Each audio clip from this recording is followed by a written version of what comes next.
امریکا د طالبانو سره د پاکستان پر فرمایش د سولې هوکړه کوي. د هیواد د ملي امنیت پخوانی رئیس او ولسمشریزو ټاکنو ته نومان رحمت الله نبیل وایي د امریکا او طالبانو ترمنځ په روانو خبرو کې افغان حکومت ته هیڅ واک نه دی ورکړل شوی، خو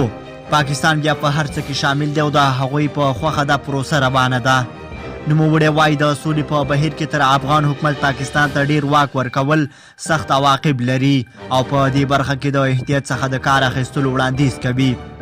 د ښاغلي نبیل په وینا د ملي پخلاینې په برخه کې د پخواني ولسمشر ډاکټر نجیب الله طرحه تر ټولو ښه وه، خو د پاکستان په مداخله ناکامه شوه او له همدې کبله اوس هم باید دې برخه کې ډیر پام وشي.